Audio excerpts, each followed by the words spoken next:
As the distinguished fellow at JICA Research Institute, Yes.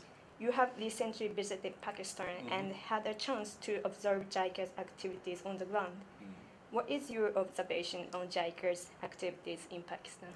Yes, I have visited many educational development projects, and I think they are all very meaningful and very relevant to the development, holistic development of Pakistan.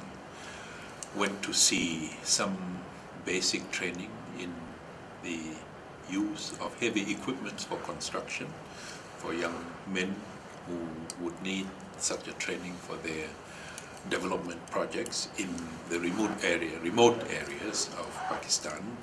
Went to see a big university, open, distant learning university called Allama Iqbal Open University, where JICA had originally provided some telecommunication equipment, and it's the only way that they could reach the entire country through this television network, and they are very proud of their equipment and making full use of it.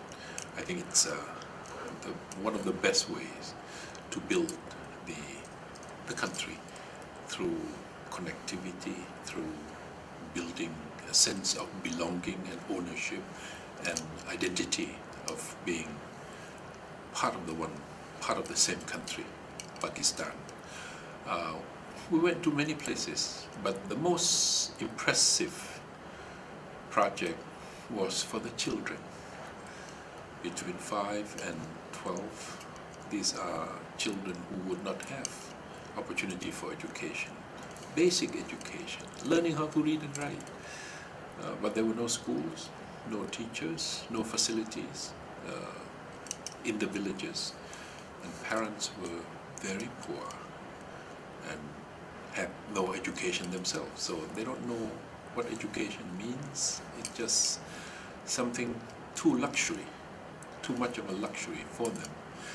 But JICA has been helping them with posters, promotional posters, literature and textbooks, and some technical advice with JICA volunteer, and working with the Department of Non-Formal Education of the province of Punjab. Very inspiring. And these are important small projects, but contributing a lot to the well-being of the country in the future, because working with human resource, working with children.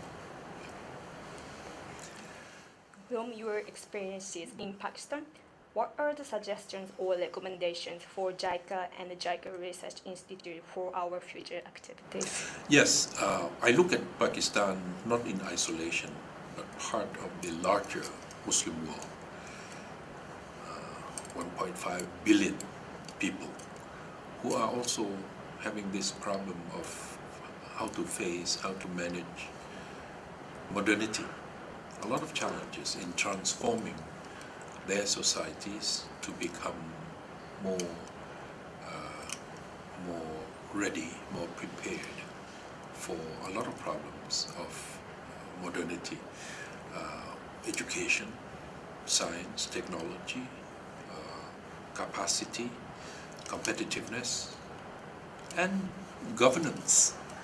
All these things are very important issues. So Pakistan is not in isolation.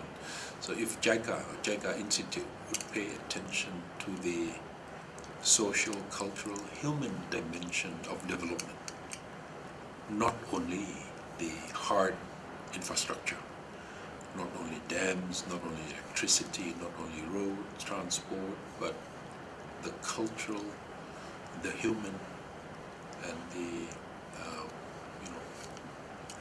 issues of soft nature, which would provide the basis and the context for development. These are important, and I'm glad that there are people at the JICA Institute who are interested in these issues, because I have looked through the list of publications. Yes, JICA is also interested in those soft human issues. Very critical and important for the success of the larger issues of development. science, technology, and infrastructure. So my suggestion would be pay attention to the issue of culture, of religion, of values, of human concern. And this is the real basic issue of human security, which is what Madame Okata has been interested in, and I was part of that commission working on the concept of human security, because one of the most important features of human security is to help every human being, man and woman, to be able to help him or herself and sufficient and able to guarantee his or her own survival, safety, security in the world of change and transformation, which is quick, fast, and very intense change and transformation taking place. So we have to be resilient, we have to be prepared, we have to be empowered to be able to help ourselves. That's, I think, is the mission of JICA into the